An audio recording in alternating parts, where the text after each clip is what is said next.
What is up? 25 subscribers. How's it going? Today I have an exciting video, at least I was excited to talk about it. So a little backstory. I was a personal trainer for a couple years, and the biggest question or request I got from clients, and I'm sure you can sympathize with this, is I would ask every single client when I first met them, what do you want out of this? What are your goals? Everyone, young and old, athletic, non-athletic, said, I want abs, every single one of them. And you know what? That's completely fine. So I'm going to make a video on it today. And that starts with point number one, is that abs does not equal healthy. Just because someone has abs, what that means is that the muscles of the abs are large enough to see, and the body fat surrounding them is very small, so you can physically see the abs. It doesn't mean that that person has a better or a worse diet than you, and maybe you are very athletic and you exercise a lot and you eat healthy and you cannot see your abs. People come in all different shapes and sizes. You can't believe everything you see on social media. So in general, abs are not going to be the end all be all. And that brings me to my second point, which is basically that if you want to see your abs, going back to the example of the person before, you have to be very honest with yourself. Is the reason that you are not seeing abs is because you have a little too much body fat? And again, that is perfectly fine. But what I'm saying is that you can't crunch your abs away. The most amount of time at the gym, the people who I see training the abs the most are the people who need to work on the bigger picture the most. For example, you see like a lot of bodybuilders saying how they don't train their abs directly. And that's because their body fat's low enough and they do a lot of other compound lifts which involve the core, so they don't have to train the core specifically. So you can train the core directly and indirectly. Directly, obviously, from doing crunches, hanging leg raises, different cable work, and indirectly. So your core is called your core for a reason, because you need it for everything you do. So everything from like sitting up straight to walking to running to squatting, deadlifting, overhead press.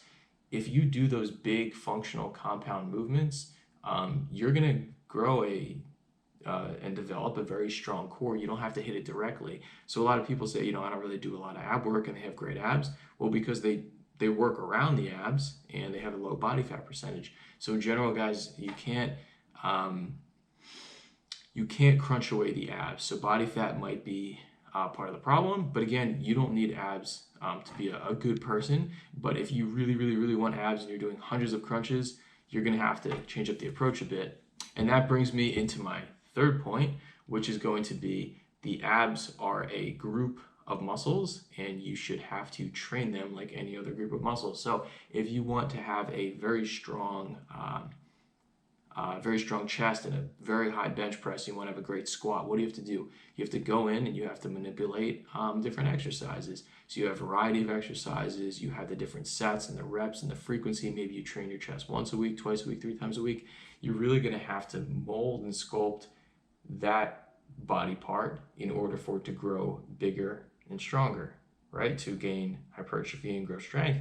And that's the same thing with the abs, is that if you have a very low body fat percentage and you have very low ab development, you're not really going to see your abs. Whereas if someone who has maybe a little bit of a higher body fat percentage and they have a very strong core, you can probably tell that they have like a decently strong core, and you can see the abs.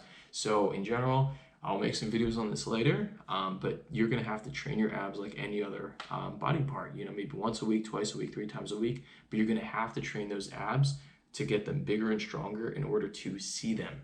So number 4 is that it's going to be a consistency thing. As you guys can tell, it is getting warmer outside and pools are going to start opening soon, and I think it's the best time of year to go outside without a shirt on, right? Or not, it's up to you.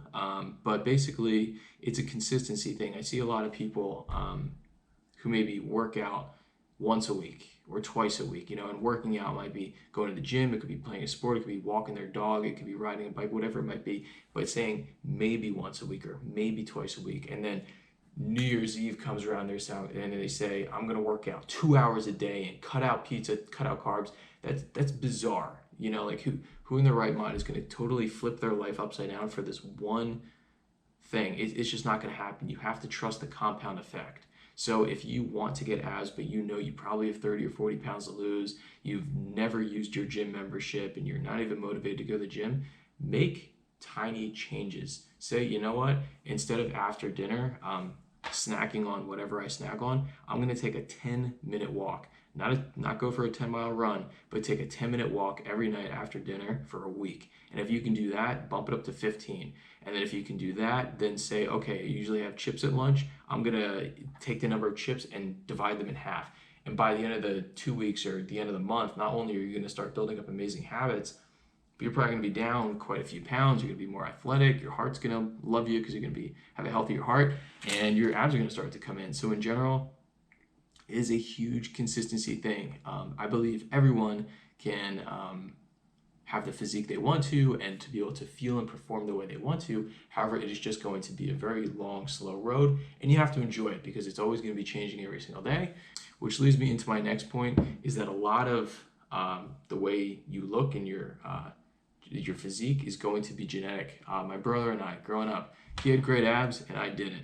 I didn't understand it. I mean, our diets were slightly different, but we sat at the same dinner table. Our mom would pack our lunches every day, and it was frustrating and it was confusing. Like as like a young kid being a little chubby and seeing my brother have this great physique, and he was always way faster than me. But there's a huge genetic component, but that doesn't mean that you can't change your makeup right now. So that if you know that you have a predisposition to be a little overweight, or maybe you can't really gain muscle, you can take necessary steps each and every day to get to where you want to be, to look the way you want to look, to feel the way you want to feel, and perform the way you want to perform. So while genetics do play a component in it, there's a lot of YouTubers out there who have just horrendous diets and they look shredded all year round. Maybe that's real, maybe it's not. There's a huge genetic component. But typically, just to round out everything, while it could be exciting and a fun road to be able to finally see your abs, it's not going to be the end-all be-all. It doesn't mean you're any more or less healthy than the next person.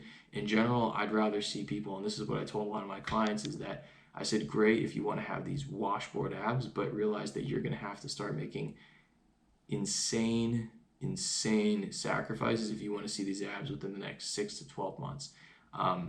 I'll make some ab videos and videos on some like recommendations of how you can go about getting your abs. But in general, it'd be cool, if everyone just had shredded six packs all the time. But it's not the end all be all. It doesn't make you more or less of a good or bad person. It's just one of those things. But I think it needs to be said that typically you're just gonna need to have a lower body fat percentage. You're gonna have to train your abs more in compound movements and directly through ab work. And you're just gonna have to eat healthier and take these small incremental changes. But if you want to have abs, if you want to look the way you want to look, feel the way you want to feel, perform the way you want to perform, I will provide at least some videos, hopefully that are somewhat helpful, and just tune in and hope to see you and hope to get some feedback on how everyone's progress is doing. So thanks for watching and have a good night.